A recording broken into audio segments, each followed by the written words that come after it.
Voltamos então. Se você estava ansioso para saber sobre sustentabilidade, chegou a hora. Sustentabilidade. Então, acabamos de ver ética, imaginamos um monte de coisa de ética, as dificuldades da ética, daquela ética comum. E vamos à sustentabilidade. O que seria sustentabilidade? De uma maneira bem simples, sustentabilidade seria a habilidade de se sustentar. Né? É uma concepção bem tranquila de se entender. E quando você olha a definição oficial, é bem isso, né? Mas se sustentar quando e onde? Seria a capacidade das gerações presentes se sustentarem e darem permanência, capacidade para gerações futuras também se sustentarem. Né? Entendendo esse conceito de sustentabilidade, a gente já pode chegar num ponto que eu considero nevrálgico, bonita essa palavra, que é entender o que acontece na dificuldade de implantação da sustentabilidade. Né? As pessoas trabalham hoje com sustentabilidade, se apoderam dos termos, e talvez eu fale esse termo, de um termo técnico antes, aliás eu vou falar já. TBL, Triple Bottom Line. As pessoas entendem hoje sustentabilidade como os 3 P's, né? O People, Profit and Planet, que traduzindo é pessoas, lucro e o planeta Terra, o meio ambiente. A tradução oficial em português é o núcleo econômico, o núcleo social e o núcleo ambiental da sustentabilidade. São esses 3 tripés que formam a sustentabilidade. E muita gente que tem trabalhado nessa área já percebeu que tem alguma coisa difícil e muita gente também diz assim, esse negócio de sustentabilidade não dá certo. E eu acho que a gente consegue saber o porquê se a gente olhar para o chamado paradoxo de Jevons. Se você quiser detalhes sobre o paradoxo de Jevons, você vai ter que ler. Mas basicamente a ideia é a seguinte, se a gente incrementa a qualidade de um sistema, se a gente aumenta a eficiência e a produtividade de um sistema, não necessariamente esse sistema poupa recursos. Então vamos lá, você aumenta a eficiência do sistema e imagina que esse sistema vai economizar recursos. Vamos dar um exemplo. Imagine que você aumenta a capacidade energética, a melhoria energética de uma locomotiva. Ela consumia X de carvão e agora ela consome muito menos carvão. Teoricamente você vai pensar assim, nossa, vou economizar carvão.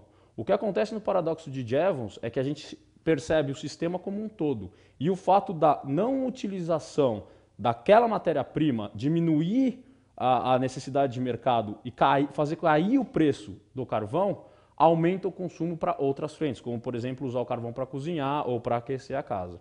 Então o que se percebeu no paradoxo de Jevons, que seria até uma questão econômica, né, de rebote econômico, é que aumentar a eficiência do sistema não necessariamente diminui o crescimento econômico. E o crescimento econômico está previsto na sustentabilidade, ele é previsto no tripé da economia.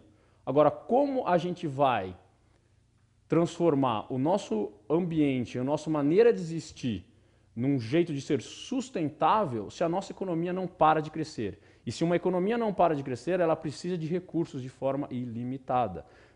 Vamos supor que a gente conseguisse melhorar absurdamente a eficiência energética e a eficiência de materiais e diminuísse muito o consumo. Mesmo assim, a nossa população continuaria crescendo e a gente continuaria aumentando o consumo. Significa que aumentar e melhorar a qualidade desse sistema implica em crescimento. É isso que diz o paradoxo de Jevons. Pode ter ficado meio complicado, mas resumindo e de uma forma bem simples é a seguinte, aumenta a eficiência, não diminui o consumo, pelo contrário, aumenta o consumo.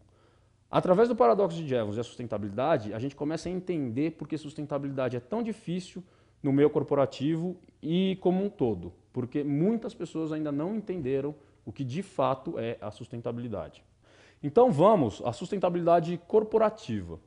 Entendendo essa dificuldade de implantação da sustentabilidade e imaginando que as corporações trabalham na economia atual, o grande desafio da sustentabilidade está em alterar o próprio meio em que ela existe. Então uma sustentabilidade corporativa bem feita hoje tem que ter como grande meta e grande objetivo futuro a transformação tanto da economia como das relações de mercado. Isso é o maior desafio da sustentabilidade. E não se engane, já existem muitas iniciativas que estão buscando tal tipo de construção ou reconstrução de mundo, de transformação. Existem diversas ferramentas de sustentabilidade corporativa e você vai encontrar detalhes dela tanto no nosso curso quanto buscando de forma autônoma, porque elas são muito específicas. Mas basicamente a gente cita o GRI, né, o Global Reporting Initiative, que é hoje um dos relatórios mais bem construídos, que implica primeiramente em transparência. É um relatório chamado Relatório de Sustentabilidade, mas antes de mais nada é um relatório de transparência que visa abrir para os stakeholders aquilo que as empresas estão fazendo. Isso é muito importante porque se não houver o engajamento de stakeholders, não existe uma vontade, um movimento da empresa no sentido de implantação dos movimentos em prol da sustentabilidade.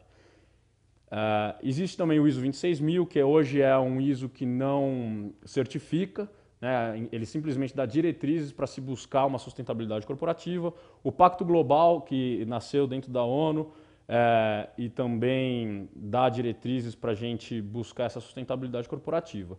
Eu acabo de me lembrar e eu acho que vale a pena fazer um relacionamento agora, nesse exato momento, com ética, né? Com a nossa ética empresarial. Se a ética empresarial pode ser um caminho de se buscar o bem comum e sustentabilidade é o bem das gerações futuras, né? É a capacidade das gerações futuras existirem, aí eu acho que se converge a matéria ética com sustentabilidade.